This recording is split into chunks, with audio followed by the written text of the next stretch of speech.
Good morning. Morning all. We're resuming the Commission of Inquiry. And Council, if you would proceed with the matter for the day.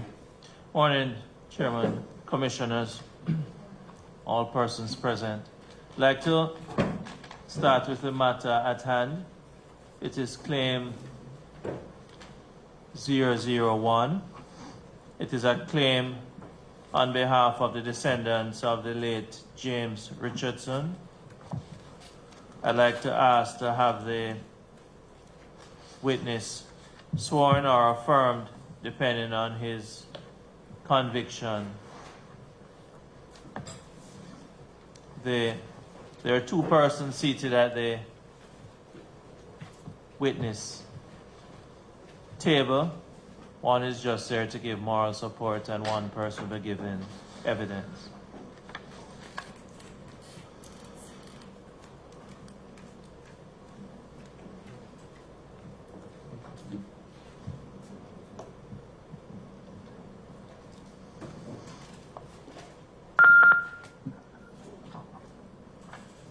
I believe also, Chairman, that Commissioner is also, Binns is joining us by way of Zoom.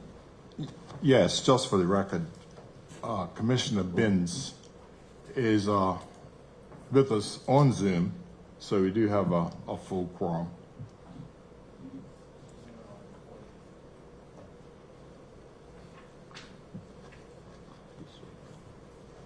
The gentleman. No, the gentleman.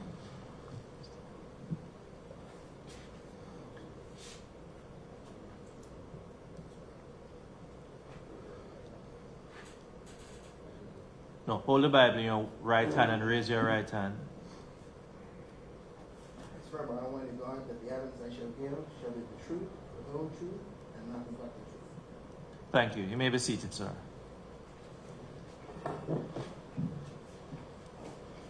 Could you state your name, sir? My name is Gladstone Craig Lightborn. Just a moment, sir.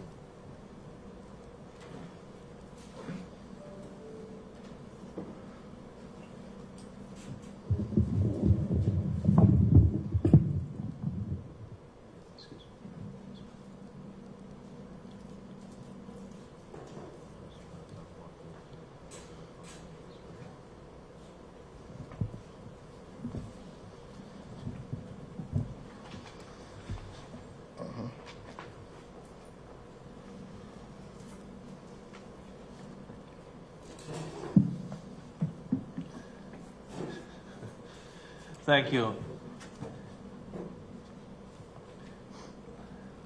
You reside in what parish, sir? Southampton, sir. Now, you submitted a claim to the Commission of Inquiry dated the 10th of March 2020, Yes. and you submitted a claim in respect of what you have referred to as the Richardson Trust, James Richardson, correct? Correct, sir. And the claim you submitted, you had signed the document that you submitted? Yes, I did. And if you see your signature again, you'd recognize it? Yes, I will. I'm going to ask you to have a look at the document that is being handed to you.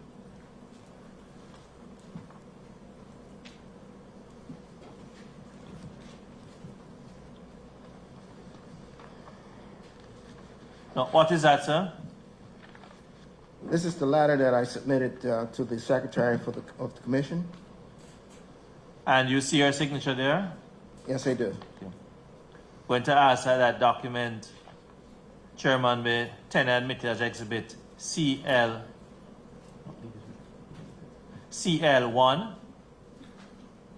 Yes, so indexed.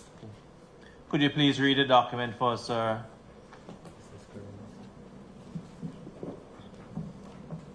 Secretary of the Commission, Sophia House, 4th floor, 48 Church Street, Hamilton, HM 12. I'm going to ask you not to read too fast. Sorry, sir. Okay, but go ahead. March the 10th, 2020. Reference the Richardson Trust, James Richardson. Good day. We are presenting this application to the Commission of Inquiry into the historic losses of land on behalf of the descendants of the late James Richardson. There have been ongoing issues in reference to the Richardson Trust and the land in question. The land is located on the South Road in Pageant. Part of the property is located to the south of South Road on the same side as the Coral Beach and Tennis Club.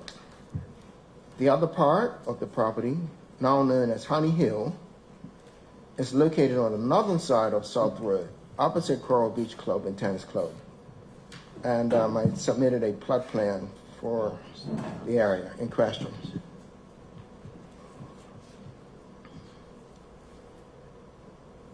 In total, there are approximately 20 acres in question.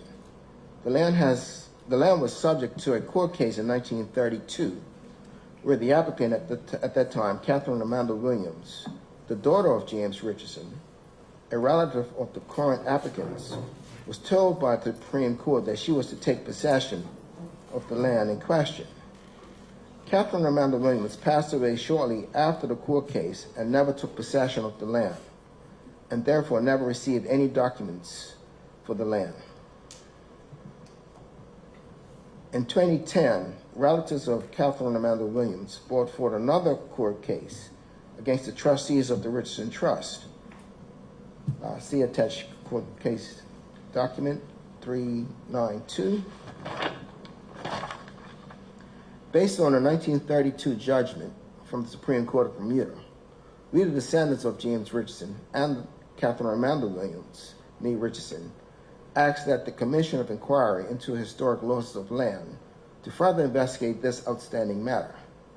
If the Commission of Inquiry into Historic Losses of Land does require any additional information, please contact us. And I listed the telephone numbers to contact us at. Thank you very much, Mr. Lightburn. Now, sir, you gave another statement to the Commission of Inquiry, Yes, I did. and you signed it the 20th of January 2021. Yes, I did. If you see that statement, would you recognize it? Yes, I will. And you recognize it by what means? By the signature and the content. Thank you.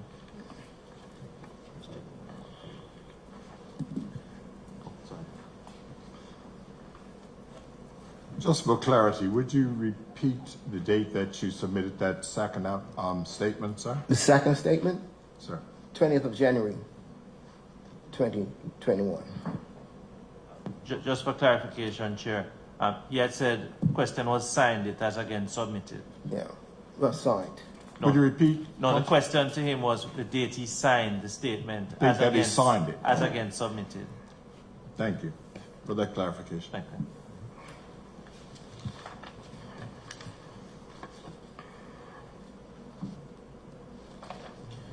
Now, what do you have there, sir? I have the witness statement, my witness statement, on behalf of James Richardson and Catherine Amanda Williams. Thank you. And you see your signature there? Yes, I do my signature at the bottom of 2 pages and the top of the 3rd page, sir. Thank you. So it's 3 pages. 3 pages in total. Chair, I'm just going to ask that the witness statement dated the 20th of January 2021, consisting of 3 pages, the statement of Mr. Craig Lightburn, that is tendered and admitted as Exhibit CL2. So index as CL2. Thank you. Could you read that first, please, sir? Yes. Witness statement of Craig Lightburn on behalf of James Richardson and Catherine Amanda Williams. I, Craig Lightburn of 3 Corlicus Drive, Southampton, will say as follows. I am a descendant of James Richardson and Catherine Amanda Williams. James Richardson was subject to the historic losses of property in Bermuda. My great-grandfather, 4 times removed, James Richardson, was born in 1798 and passed away in June 1876 at the age of 78. James Richardson acquired the property located on South Road, Pageant in the 1800s.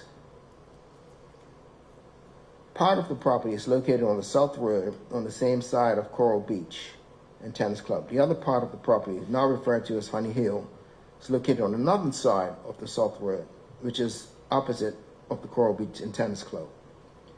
In total, the land in question is estimated to be 20 acres, which are shown using Google Maps area view. Catherine Amanda Williams. Catherine is the daughter of James Richardson. Catherine was born in 1847. I am unsure of the actual date. In 1932, Catherine pursued legal action against Sir Reginald Gray, J.T. Gilbert, and Edmund Gosling Gray, trustees of the estate of James Richardson. Shortly after this 1932 Supreme Court case, Catherine passed away in 1932. In a 1933 judgment to the Supreme Court, the Supreme Court ordered that Catherine Williams was to take possession of the 20 acres of land in question, Exhibit 1.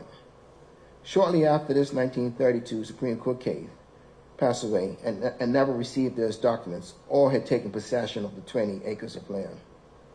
In 2010, Dilton Lightbourne, Gladstone Denmark Lightbourne, and Kelvin O'Brien Lightbourne brought a claim to the Supreme Court of Bermuda against the trustees of the Richardson Trust, Exhibit 6. To my knowledge, Dilton Lightbourne is the nephew of Catherine. My understanding of the 2010 Supreme Court matter is that the courts were merely concerned with lineage. To my knowledge, the Supreme Court did not award anything at that time. It was put forward that there are concerns on whether I am a direct descendant of James Richardson.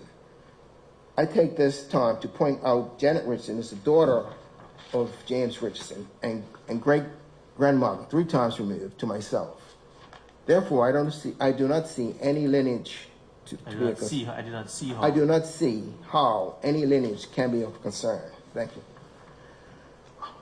I further note, it is believed the correct spelling of my family name is Lightbourne, L-I-G-H-T-B-O-U-R-N, without an E. This is supported by the birth certificates of my grandfather, Aston Denmark, showing my great-great-grandfather's name spelled without an E. It is believed that the adopted spelling of Lightbourne with an E is purely based on a clerical error by the registrar. It is my understanding that it is believed that I am not a direct descendant of, due to the incorrect spelling of the surname Lightbourne. I, Craig Lightbourne, for the purpose of giving evidence to the Commission of Inquiry into Historic Wills of Land in Bermuda, rely on the following documents. No, the documents, thank you, sir. The documents that you intend to rely on, you have exhibited them on page 2 of your statement. Yes. The first one is a letter of application made, that was exhibit CL1. The second one, there stated, is a Supreme Court judgment 2010, number 392. Is that correct, sir? Yes, that's correct.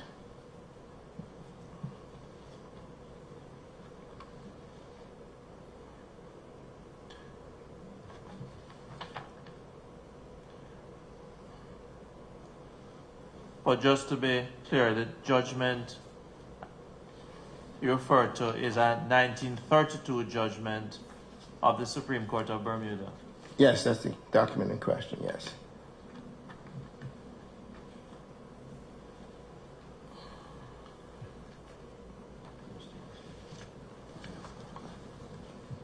Counsel, for the proper identification of the documents that are presented, how do you intend to handle the indexing of these exhibits? I intend to... Based on our further discussions a couple of days ago. I hope to do this individually because this judgment it's only 2 pages. So it is not as long as ones that we had previously had. So I'm just going to ask that the witness be shown the document, and then I'm going to ask that my application is considered for it to be made an exhibit, and then the document is numbered, so I just ask that the initial could be placed on each page. Right, I was just doing that in anticipation of, clarity Thank you. and brevity. Thank you.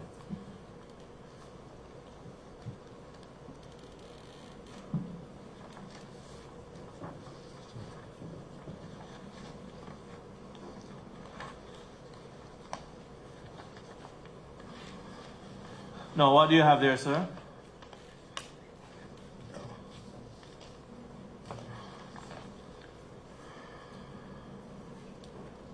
I have the civil jurisdiction 2010 number 392 between Dilton Lightbourne, Gladstone Denmark Lightbourne, Kelvin O'Brien Lightbourne on behalf of the descendants of the late James Richardson and the trustees of the James Richardson Trust.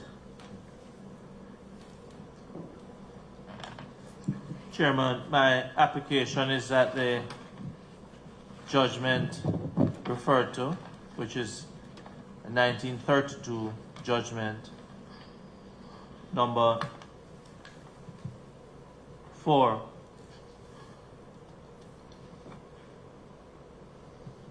Craven or Jones?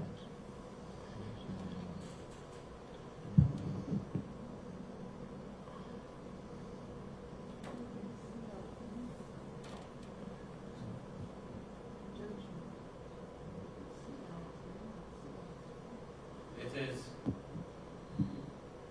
number 32, number 4. Part is the plaintiff between Catherine Amanda Williams and Sir Reginald Gray, Joseph Trounsell Gilbert, and Edmund Goslin Gray, the trustees of the estate of James Richardson. Just going to ask that it is tendered and exhibited as CL3. It comprises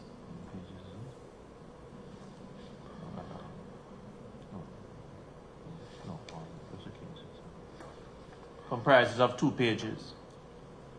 So index as a document as CL3. Okay. Just going to ask the witness just to, could you read it for us, please? The 32 judgment. Thank you. Yes. In the Supreme Court of Bermuda, 1932, number 4, between Catherine Amanda Williams and Sir Reginald Gray, Joseph Trounsell Gilbert, and Edmund Gosling Gray, trustees of the estate of James Richardson, deceased. Action for the declaration of right of and possession by plaintiff of certain real estate. Before His Honor, Sir Sidney Orming Roman Hamilton, Chief Justice, and R.C. Hollis Hallett, Esquire, Assistant Justice, A.C. Smith, and C.W. Keeley for the plaintiff, Donald C. Smith for the defendant. Judgment. This is a somewhat unusual case involving, as it does, the question as to whether the intents expressed in the will of the testor, who died in 1877, have been carried out by the trustees. If not, to whom does the property go to? The testator, by his will, left a portion of the land to be set aside to be divided into lots, which lots were to be leased for any life or 2 lives of poor persons who would erect buildings thereon, but not any longer. Further, he gave the rents, issues, and profits of the other parts of his estate to be applied for the benefit of the Church of England in Paget and the schools in connection with the church by increasing the stipend of the rector or in any other manner as the trust might decide. In his lifetime, the testator settled 2 families on a portion of the estate in question, and in 1914, their children were granted permission by letter from the trustees to remain on. Apart from this, the trustees have done nothing beyond paying the taxes. And the question before the court is to have the provisions of the will with regard to this part of become null and void and the gift lapsed. And secondly, if so, to whom would the property descend? This charitable gift to the poor is not clear and uncertain. With regard to the lessees in possession, it must be remembered that the leases to these lessees were made in the testator's lifetime, and that probably these lessees had no knowledge of the content of the testator's will when the leases were made.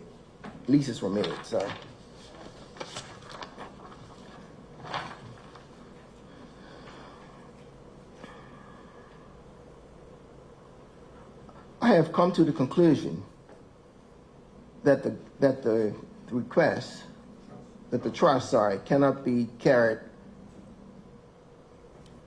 It is a somewhat amazing will for the testator, though he provides land, expects the poor people to build huts or cottages thereon,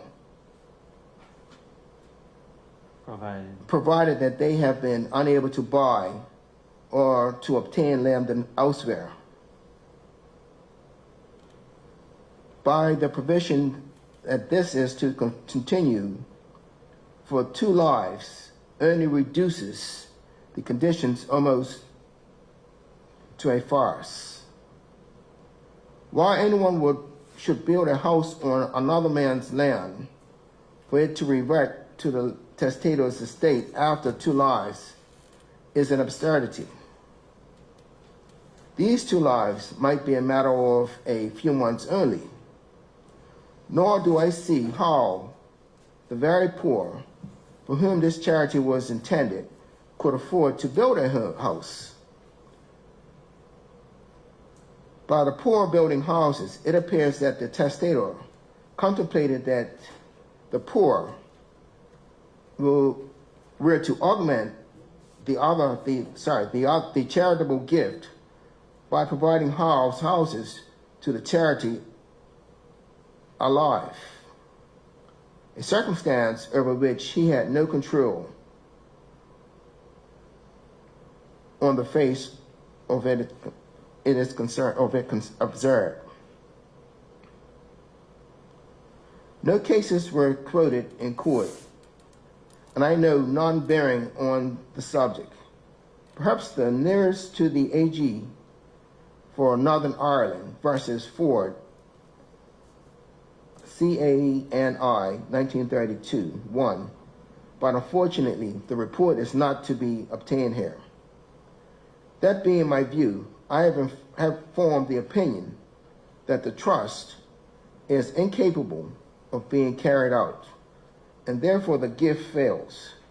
The property will devolve on the next of kin, no order as to course. Dated April the 7th, 1933, sorry. And the other part that's there, the words to write, Chief Justice, I cannot make out the right. Yes, that's fine. Yeah. Now, earlier when you had read the documents which are exhibited as CL1 and CL2, you had set out there what is basically your claim. You are placing reliance on this court judgment to say what? What exactly are you asking the commissioners to? We are placing our knowledge based on the court judgment dated 1933 to come to some conclusion with this land case. It's been going on since in the late 1980s to now. So we're just trying to come to some conclusion as to how it should tidy up.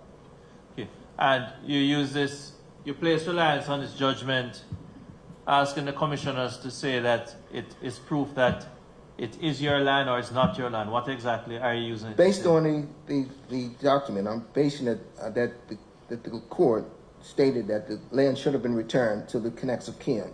So therefore, the family should take possession of the land. Thank you. Now, you have also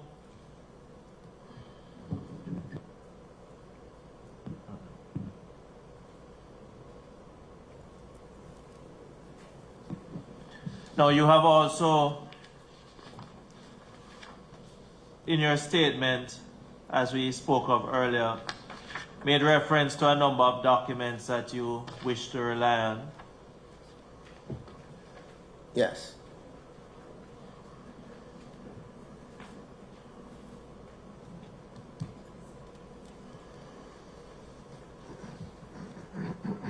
And these documents you rely on speak specifically to the fact that the Lightburns and the trustees of the James Richardson Trust, there was some litigation in the courts, is that correct? That is correct. So I'll just direct them to the documents that you ask us to have a look at. A document dated the 16th of July 2013, you submitted to us, 16th of July 2013, from lawyers from a law firm, Amicus Law Chambers Limited, dated the 16th of July 2013.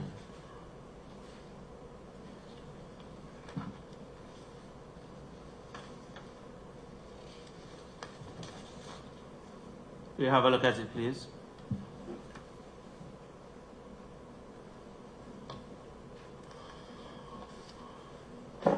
That's a document dated the 16th of July 2013. You'd ask us to place reliance on, just in proof of the fact that there was litigation between the Lightburn family and the trustees of the Richardson estate.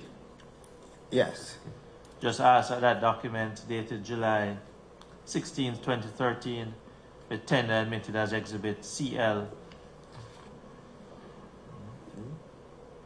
3, 4. 4. Thank you. Litigation document dated 16th July 2013 from Amicus Law Firm, entered as Exhibit CL4. Thank you.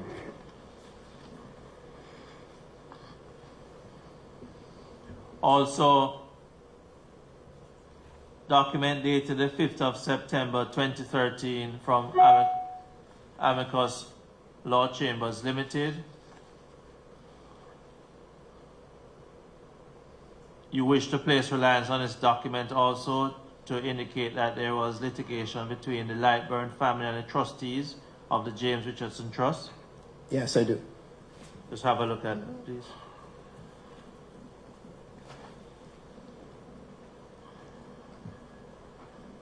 Is that the document you wish us to place reliance on? Dated the 5th of September 2013. Yes, I do. Also, that document dated September 5, 2013, with tender admitted as Exhibit CL5. So index as Exhibit CL5.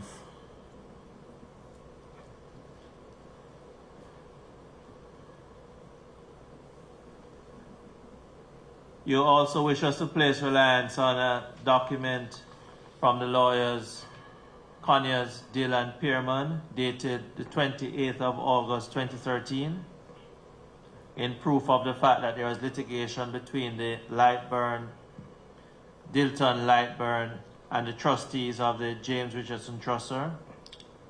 Yes, I do.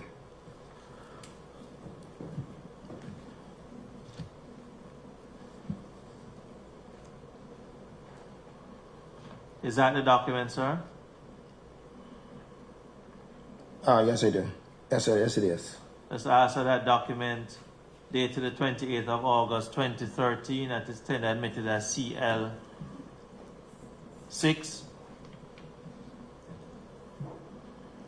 A document from CD&P dated 28th of August. What was the year again? 2013. 2013. Tender admitted as CL6. Yes. Annex as Exhibit CL6.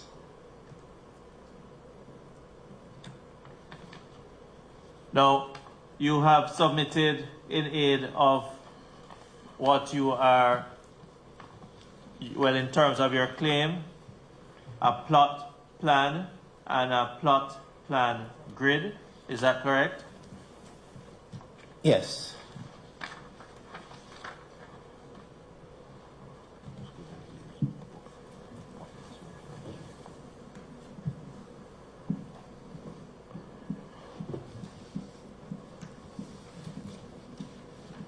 Now, is that the plot plan that you wish us to place reliance on in support of your claim regarding the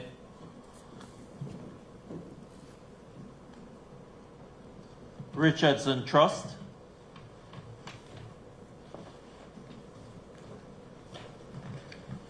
Yes, I do. And what does that plot depict? It is now being projected on the screen. That will be the southern portion of land on the Coral Beach side. That goes right to the shoreline.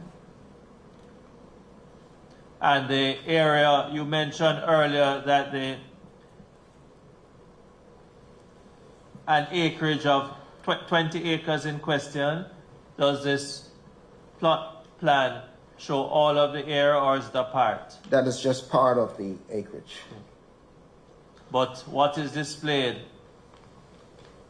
your claim is in respect of all of which is displayed, even though that represents a part. Is that correct? Yes.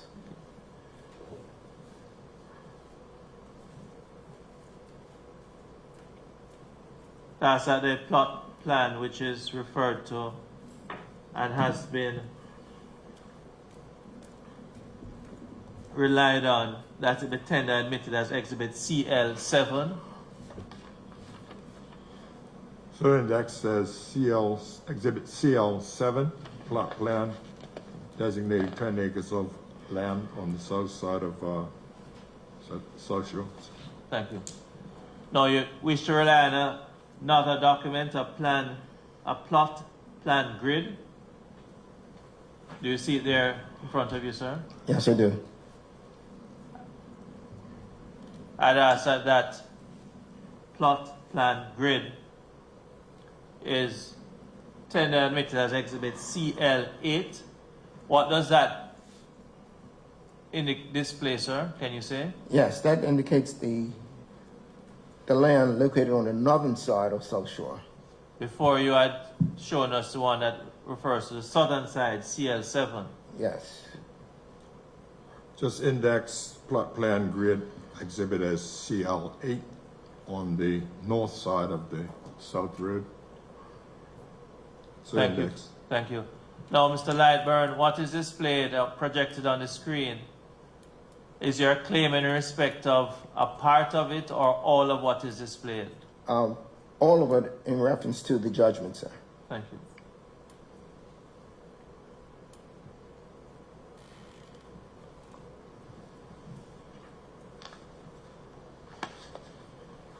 Now, you also wish to place reliance on a document from Ashes Management and Consulting, dated the 5th of June 2020. Yes, sir.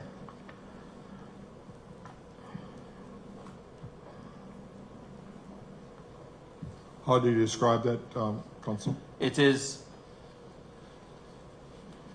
a letter from Ashes, A-S-H-E-S, Ashes Management and Consulting,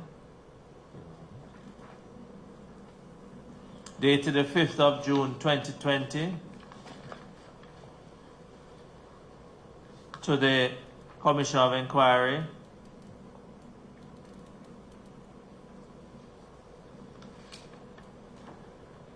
I'd ask that it be tendered and admitted as Exhibit CL9. So indexed letter from Ashes Management dated 5th of June 2020 as Exhibit CL9. Could you read that document for us, sir? Do you have? I don't have.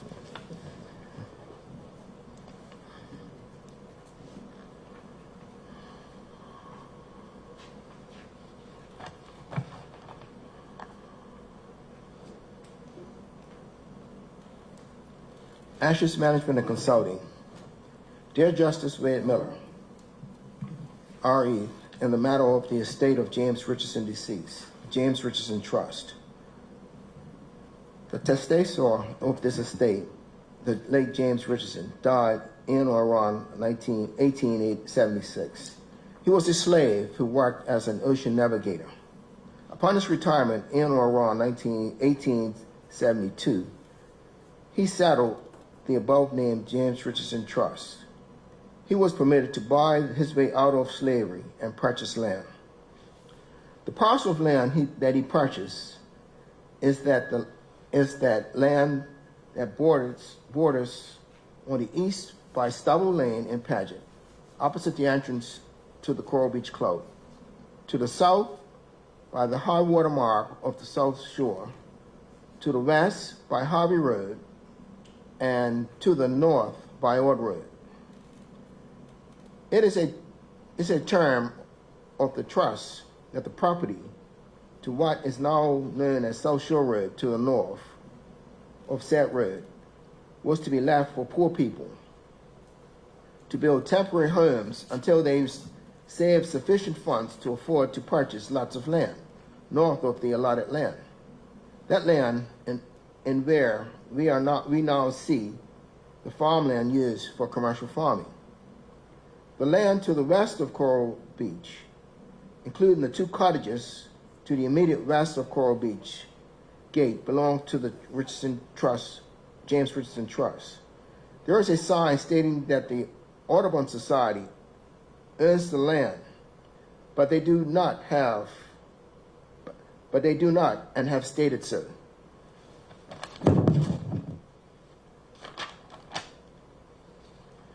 The trustees over the years have sold multiple parcels of land between the northern side of the gardens and Ord Road.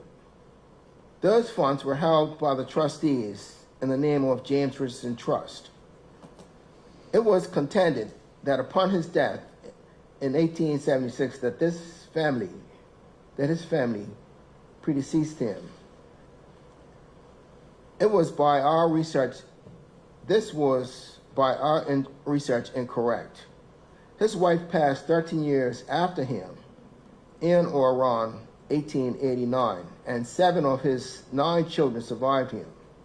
To our knowledge, they were all illiterate. In fact, James Richardson himself made his mark by his hand-making and acts as a testator. In or around 1926 to 27, one of his daughters brought an action against the trustees and the court, said that the provision of land for free temporary housing was unworkable and ordered that the parcel of land was to be conveyed to the plaintiff. She passed away before this was done, and there has been no effort to convey the property to her descendants. It was also a term of the trust that portions of the proceeds of the sale were to be paid to Paget Parish Church and Paget Glebe School. This was never done until Mr. Kirk Kitson, or a company controlled by him, purchased that parcel of land now known as Honey Hill, which is north of the South Shore Road between the White Pillars just east of Harvey Road. In fact, about 40 yards up that drive sits the ruin of the old slave house of Mr. James Richardson. Upon that sale, a check in the sum of $500,000 was paid to Paget Parish Church, known as St. Paul's Church in Paget.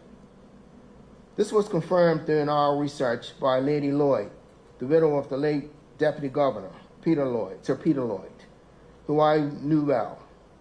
I noticed that she was picking up the same books in the archives that I had just replaced, and I realized that we were following the same evidential trail.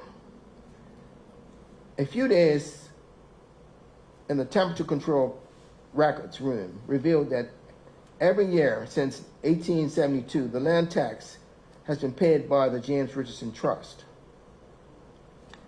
We met with one now late Mr. Durham Stevens, who was once a collector of taxes for the poor people. A few detailed and pointed questions later, a sudden bout of dementia kicked in, and we had to leave his residence.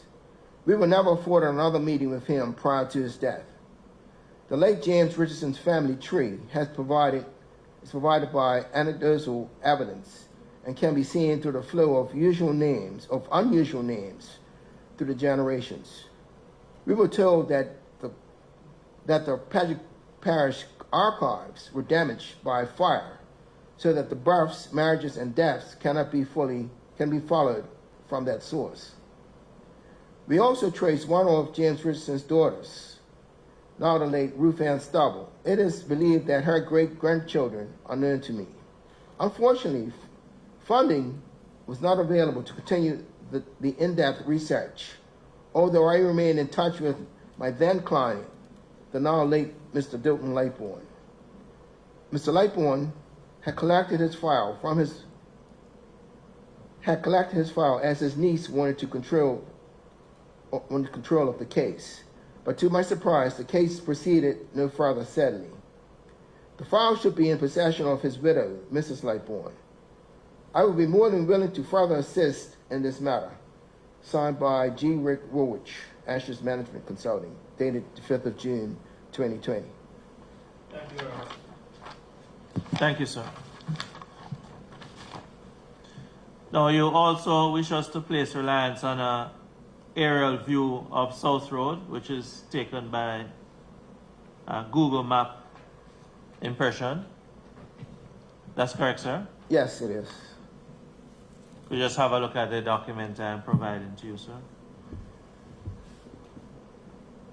And which is also projected on the screen. Is that what you wish us to place reliance on, sir? Yes. I'd ask that document, which is a aerial view of South Road. It is taken from Google Maps. Mr. Lightburn would like us to place reliance on it. I'd ask that it be tendered and admitted as Exhibit CL10, I'm sorry. Yes, Google Map showing property. Aerial view of South Road. Aerial map, Google Map showing South Shore Road and properties. Index is Exhibit CL10. Okay. Thank you. Mr. Lightburn, I'm not certain if you can from what is projected, but could you just assist us to indicate what area on the map you're referring to? Because quite a few properties are represented there. Yes, on the southern side of South Shore, going to I'm the just going shoreline. to, just a moment, I was going to ask that the cursor could assist. Oh, okay. Could you just follow the... Oh, you have it. Oh. I'm sorry. I'm just going to ask you to... I'm going to show the cursor at the cursor and ask if you could just follow the cursor in the direction it goes, and you could just confirm that that is in fact the area that you're referring to. Okay. Do you see the cursor? Yes. Okay, it's moving to the right. It's moving to the right, yes. That's the shoreline on South Shore. I know it's going northerly, the cursor. And going northerly now, yes. Then going to the east. That's South Shore Road, yes. Then going northerly. That's across the road on the northern side, yes.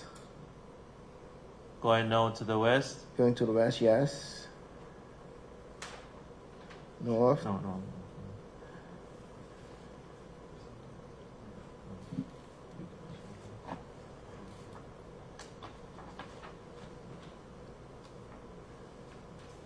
And going south again, yes. No, that is the area. That is what the exhibit itself has a clearer impression, Chairman, with a marking that the cursor was trying to follow. That's the area, Mr. Lightburn, that you referred to represents a claim that you have brought in respect of the Richardson estate. Yes.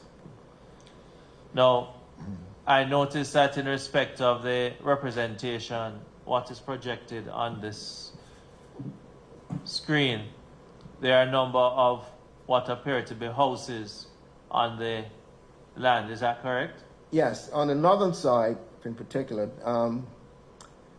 the Kitson Company has built condos in that area, now known as Honey Hill. And that construction and those condominiums, in no way is it associated, well, there's no benefit to the Richardson descendants or family. None at all. Are there any other persons who have either built or occupied on the 20 acres that you referred to? On the northern side, there were some cottages that were built and refurbished by, from what I understand, by Coral Beach. One cottage in particular never had an assessment number until maybe 10 years ago. But it was occupied. You're saying the assessment was done after construction? That is your understanding? No, yeah, it was built and then renovated, but we never found an original assessment number for it.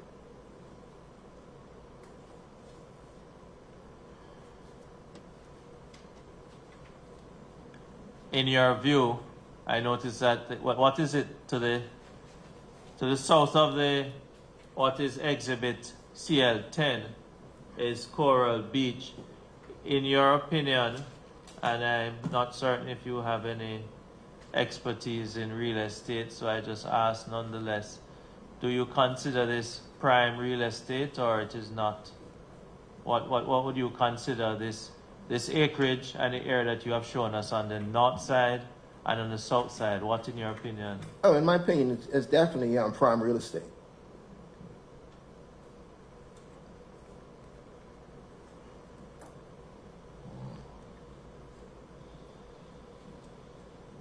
Thank you. Now,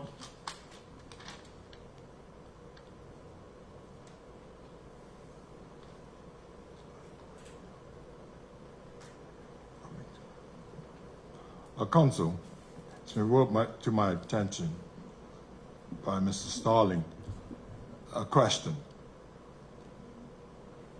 At what point, or should we, issue any adverse notice to persons named, such as Coral Beach and Kitson Company? that could be done as we speak. I'd ask that it could be done right away.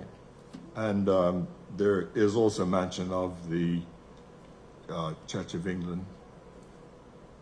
So it appears to me that at least three entities could be. My recollection of the evidence, Chairman, is that the reference to the Church of England was in the will of the testator. What he sought to do was to include the Church of England, but the judgment from the Supreme Court in 1932 had dealt with that in respect of the Church of England. I'm not certain that it directly touches and concerns them, but I'll be guided. Yes, well, at this point, if you could articulate which two entities or which entities could be issued adverse notices perhaps at this juncture. It will be the developers in respect of the Honey Hill condominiums, Chairman, as also the Coral Beach facility. I'd ask that adverse notices will be issued to them in respect of the claim that has been made. Yeah, that is purely for the record, and let it be noted that the adverse notices will be sent. Thank you, Counsel. And third would be the trustees of the James Richardson Trust. The third adverse notice will be to the trustees of the James Richardson Trust. Thank you, Counsel. There will be three entities that will have adverse notices sent. The trustees of the Richardson Trust, the Coral Beach Club, and the developers of Honey Hill. Thank you. Thank you. Thank you. Thank you, Chairman Counsel. and Commissioners.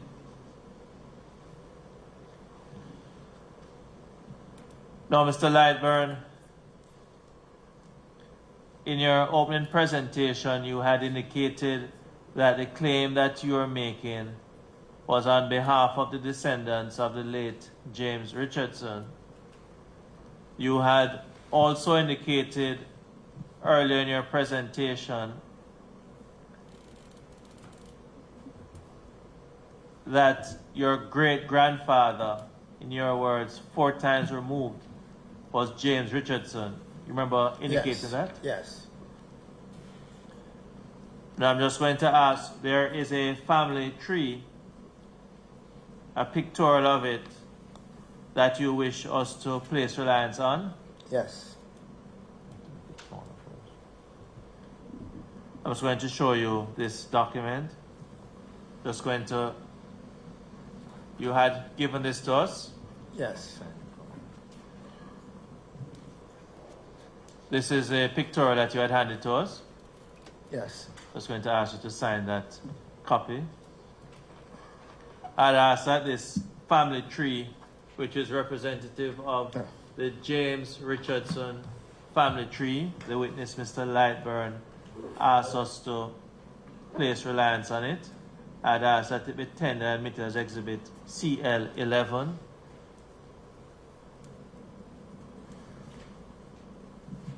Let it be noted that the family tree of the Richardson family be entered as Exhibit CL11. Sir, index.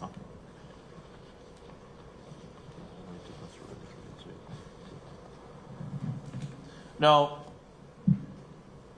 I know it's quite clear. I think even Stevie Wonder could see it, Mr. Lightburn, that you are Lightburn, but the person that you made the claim, the name is Richardson. Could you just explain the difference in name? Yes. James Richardson, my great-great-great-grandfather. His daughter, Janet Richardson, was my great-great-grandmother, who married Peter Stavel. They had that daughter, Clementine, which was my great-great-grandmother. Clementine had children for Samuel T. Lightborn. That's where the Lightborn name came from. He was a white man. White man, yes. Yes. From that union came other children, but Alonzo Lightborn was my great-grandfather. And from that, that union with Ruth Stavel came Aston Denmark Lightborn, my grandfather. And from there it was my father and myself. What's your father's name? Gladstone Lightborn. Okay. My uncle Dilton also was in that same line. So what is exhibit CL11, which is projected on the screen? At the foot of that document, the name Esten Denmark Lightborn appears. Your grandfather, Yes, known as Denmark. Denmark. Where would your father fall? Just below him, And your father's name is? Gladstone Lightborn. Gladstone Denmark Lightborn. And your full name is? Gladstone Winston Craig Lightborn. So yourself and your father have the same name, but you have middle names Winston Craig. Craig.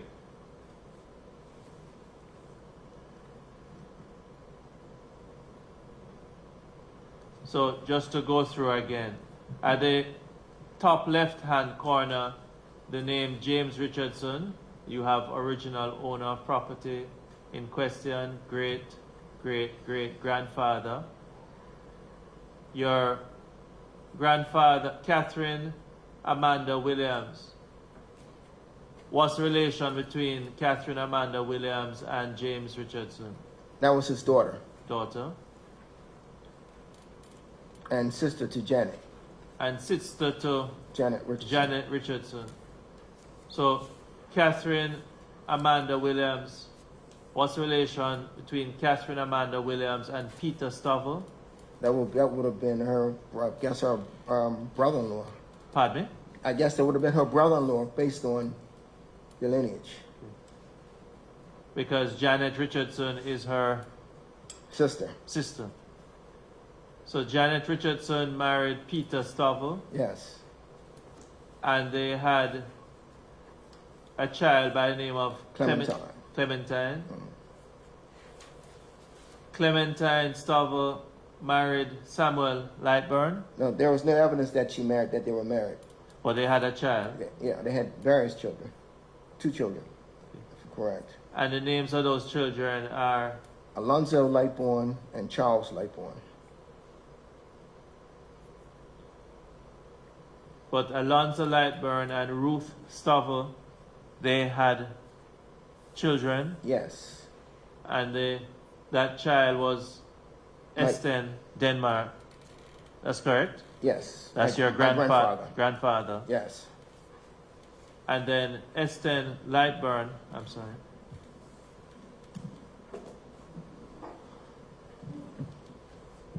Esten Lightburn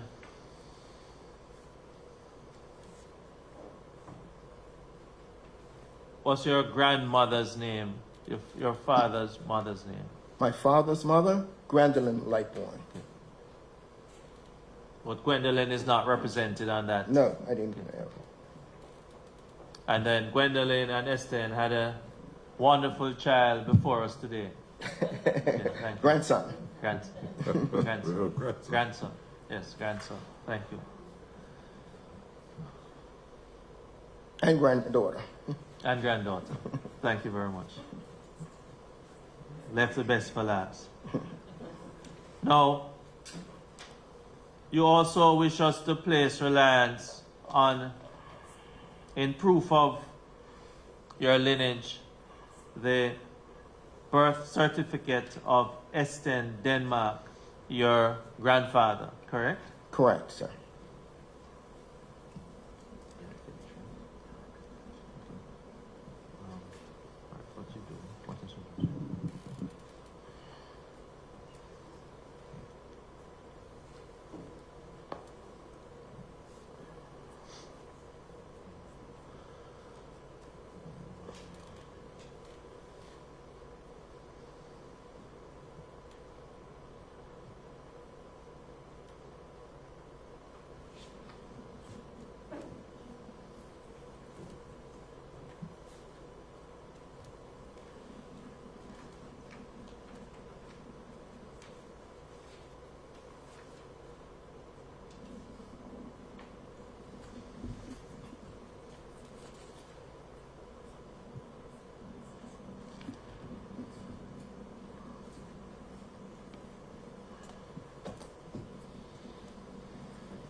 I crave your.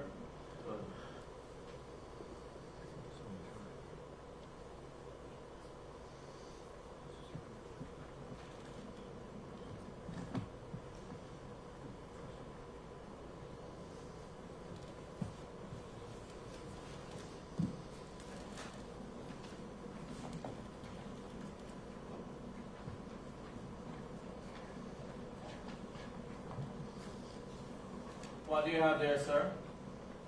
I have the birth certificate of my grandfather, Aston Denmark Lightborn, which states his mother was Ruth Ann Lightborn.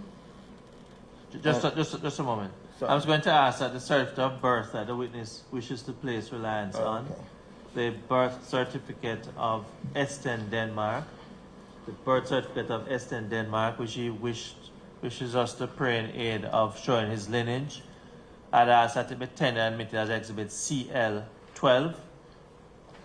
Yes, birth certificate of Aston Denmark Lightman, tendered in evidence and index as CL 12. Okay, you may go ahead now, sir, and explain what you're about to explain. Okay, based on the birth certificate of birth, it states that Aston Denmark Lightborn has his date of birth, or date of registration, and his mother, Ruth Ann Lightborn, Stavel, and Alonzo Thomas Lightborn. Okay. Could you there's a note that says additional information. Could you just share that with us? Yes, it says prior to 1910, it was not customary to register Christian names. Applicant, who was Just read what is there. Please. applicant states names are Aston Denmark. And this document is signed by the Registrar Registrar, General. yes, Registrar General. You also wish us, thank you. You also wish us to place reliance on the birth certificate of Gladstone Lightburn, but there are two Gladstone, Yes. Gladstone Lightburn. There's a Gladstone and a Gladstone. Yeah, that was a clerical error as well. Should have been an E on the end of his as well. Should have been, An E. okay, should have been. Well, we know about those things happening at registration.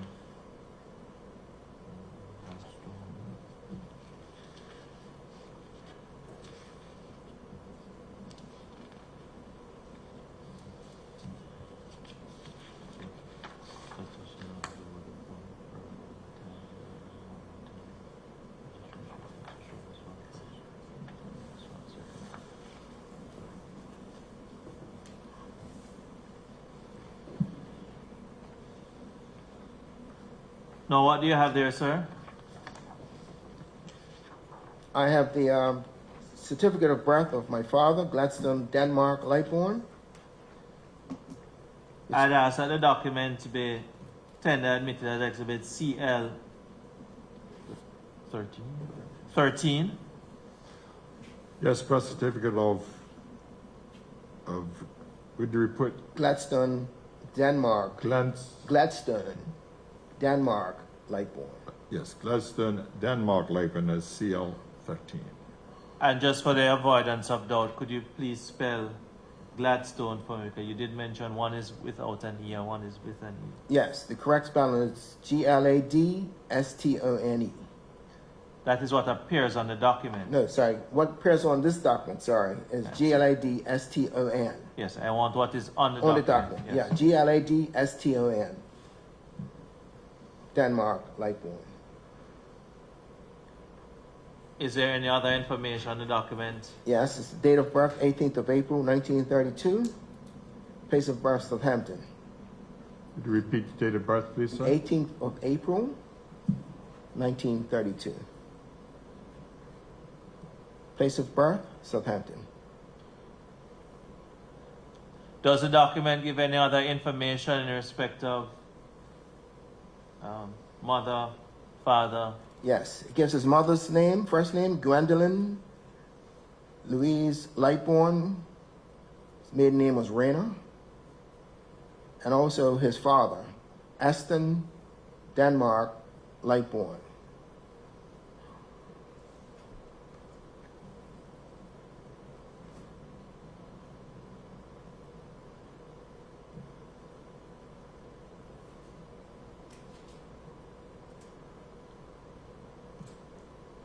My apologies, Chairman and Commissioners. We weren't able to project these documents,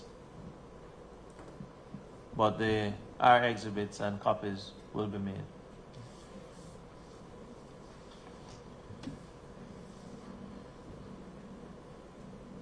Now, you also have the birth certificate, another birth certificate there, sir. Yeah, I have a birth certificate of my birth certificate. Gladstone Winston Craig Lightbourne. Date of birth. Just a minute. Sorry. I don't wish this witness to give any hearsay evidence. He would only have been told when he was born. So I would just ask that the document just be tendered as an exhibit. I won't ask him to read it because it would almost technicality for the it would almost be information of short the of witness. blasphemy for him to do so. Technicality. I just ask that document, the birth certificate of Gladstone Lightburn, that it is tendered admitted as exhibit CL 14. But I'll just ask him to repeat one detail he had previously given in evidence. Your middle names are? Winston Craig. Thank you. The birth certificate of Winston Craig Lightman, tendered in evidence as Exhibit CL 14.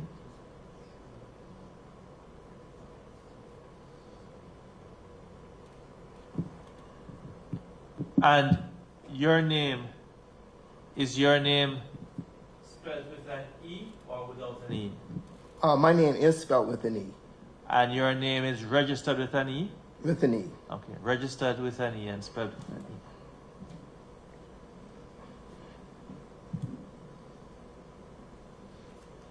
And that's the surname Lightbourne? Is that what you're speaking about, Counsel? It is, Yes. Chairman. Now,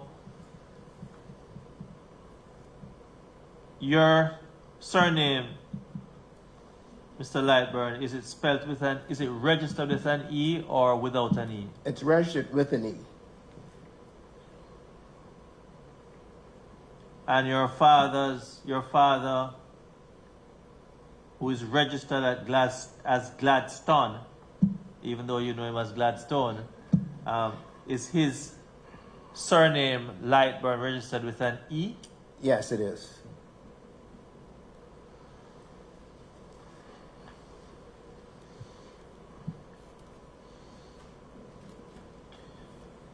Now you also wish us, thank you.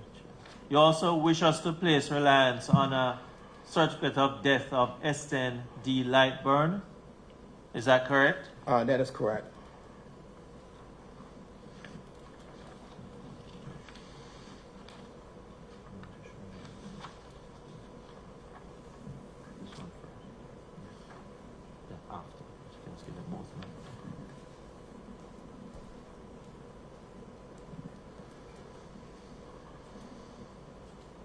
What do you have there? I have the certificate of death of my grandfather, Esten Denmark Lightbourne. And I said that be tendered admitted as exhibit CL 15. Yes, so index is Exhibit CL 15. Certificate of death of Aston Denmark Lightman.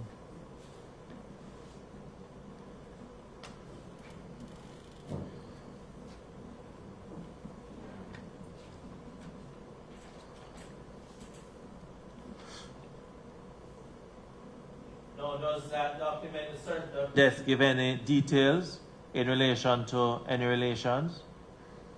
Yes, it's his mother's name, Ruth Ann Stavel and Alonso Lightbourne. And Alonso is recognized as whom? Does it My great grandfather, and it's his father, my grandfather's father.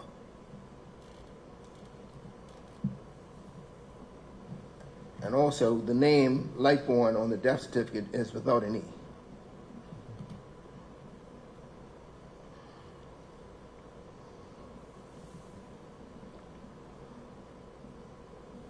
You also wish us to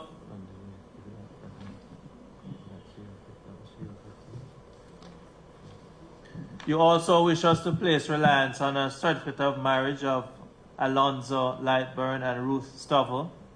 Yes. I'd ask that be tendered, and you have that document there, I'm sorry. Yes, I do have the document here. I'd ask that document be tendered and admitted as CL 16.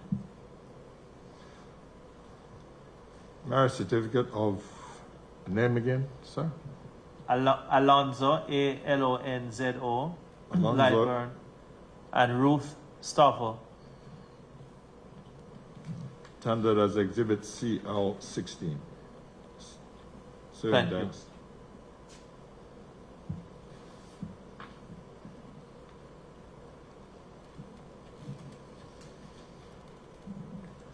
No, sir, I'd asked this question before, but I'll ask it again for abundance of caution. You have submitted this claim to the Commission of Inquiry. You have also shared with us these documents upon which you wish to place reliance. Adverse notices have been issued to 3 persons or entities who were named, not persons, but interests. What exactly, Mr. Lightburn, would you and your family members wish regarding the claim that you have put forward? At the end of the day, we would like to see some, and if it comes to fruition, that this whole land situation, which has been going on for a few decades now, be sorted out and come to some conclusion. And recognizing that the Commission of Inquiry is not a court of law and cannot make an award, is there any recommendation that you would like to be made with regard to the estate of James Richardson? Is there any recommendation that you would wish? Yeah, I would like to see that the estate be handled by the family, direct family, and let us work out the details on that. No, I recognize that you placed reliance earlier in your presentation, and you, in aid of that presentation, you had relied on the 1932 Bermuda Supreme Court judgment number 4. And in that judgment, you made reference to the judgment you read. You made reference to the fact that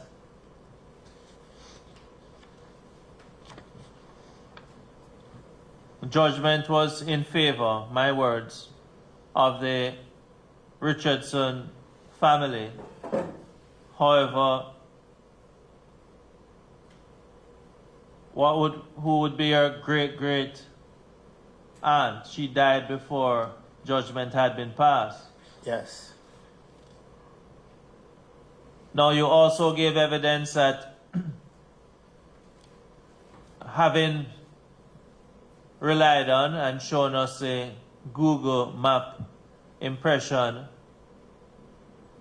you indicated and showed us, and it's displayed now, that cottages have been built on the southern side, and you made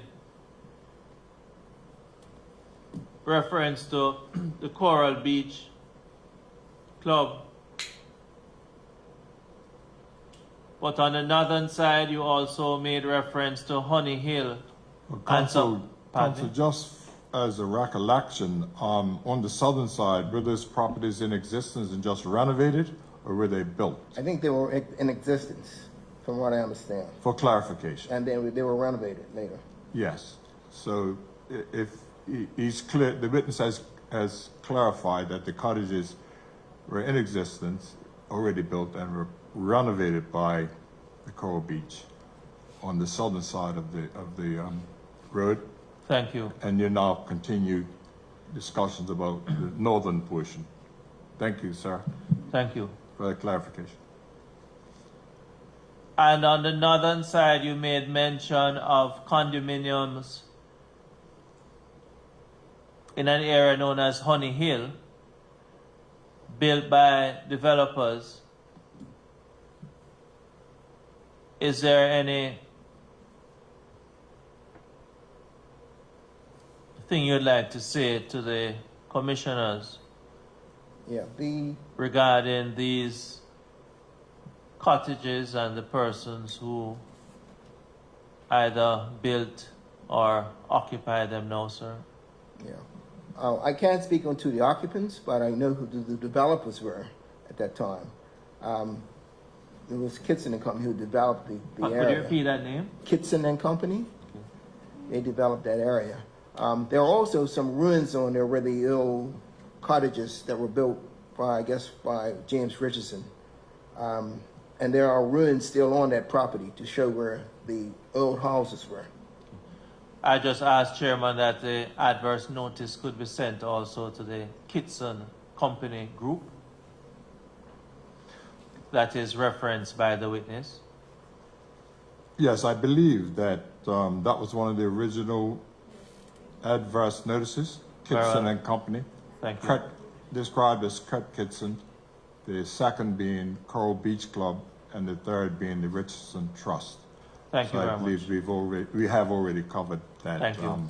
Process. Thank you very much. Those people. My Alzheimer's moment, Chairman. Thank you. I have nothing further from this witness at this time, Chairman. Thank you, Counsel. At this time, I'll ask any of the commissioners if they wish to put any questions to the witnesses. And also keeping in mind that we do have another councillor, Commissioner Mrs. Binns, who's on Zoom, who may wish to ask a question.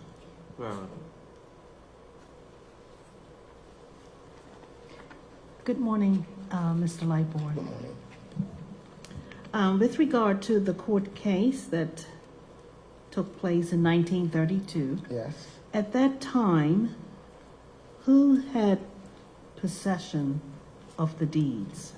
If I'm correct, the trustees did.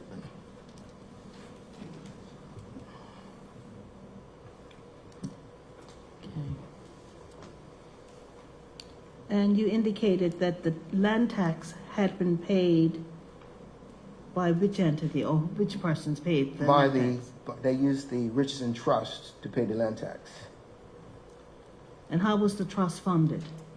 I guess the trust was funded through the rental of the gardens and other properties they had there.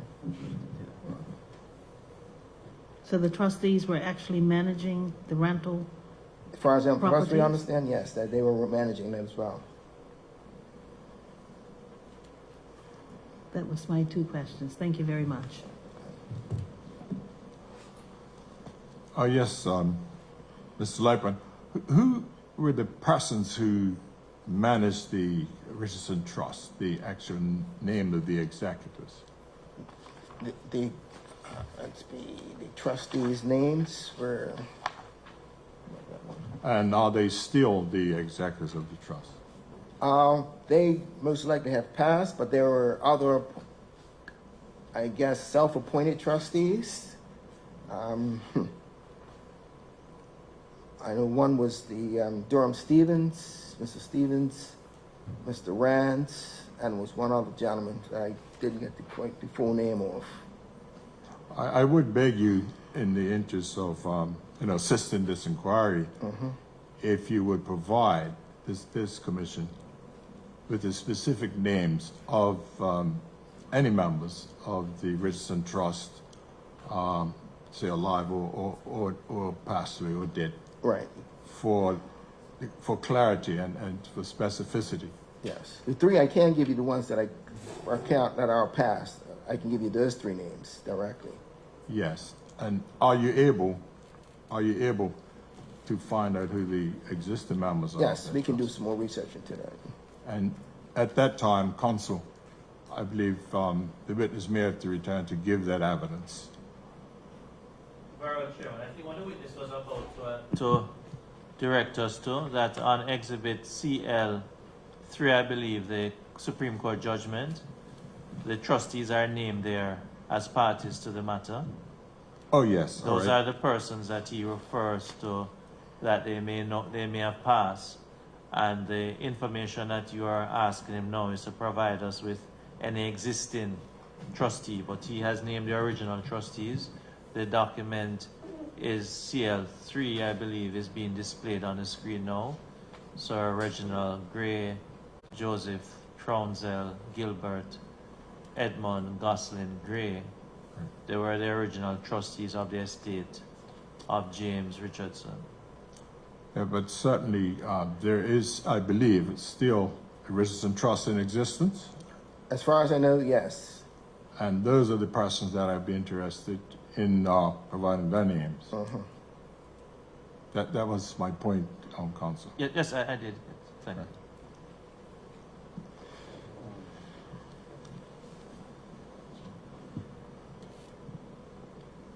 Council,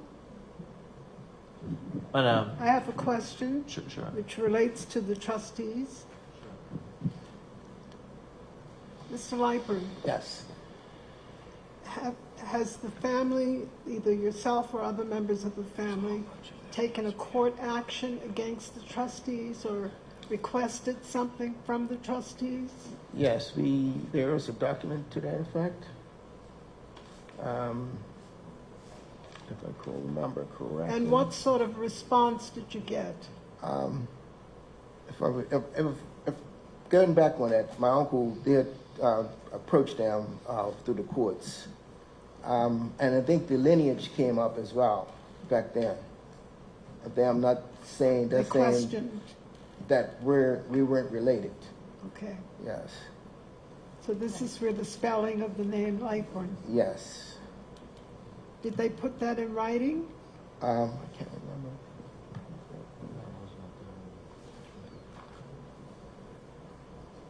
That I can't remember, but I can check with that again. It would be helpful. Yes. Oh, No, Milligan White, I think the witness was making reference to the documents that were tendered as exhibits Yeah. in terms of correspondence between the law firms, amicus, as also the Conyers. They are exhibited. Okay. Council, there are other questions I know that will arise from evidence or documents that have been tendered that the commissioners would wish to address. It may be an appropriate time to have an adjournment Very well. so that we can confer on the status of the matter, and if we could resume at an appropriate time, say 1:30. Is that appropriate? I was thinking that at this time it may be better to have an adjournment for the day because Yes, for the day. Yes. So this matter is still open, and we'll continue. Once the adverse notices are issued, Yes. and I'd ask yourself and commissioners to reserve any other questions respectful that you may have arising out of the adverse notices and the persons who may attend in that regard. Yes, I'll take your guidance. Thank you. And at this point, I just wish to thank the witnesses for the evidence so far, and we will adjourn. This commission will adjourn until 1:30. No, until tomorrow. Oh, Reserve Tomorrow. correction again. tomorrow. Until tomorrow. But they would not be required to attend tomorrow. We'll advise them once the requisite notices have been issued, contact has been made, and we have a mutually convenient date very soon. Yeah. So for clarification, so I would say you're released from the absence right now, and return after you get appropriate notice as to when we will resume the hearing of this matter. Very But short. I do thank you for your morning's testimony. Thank you.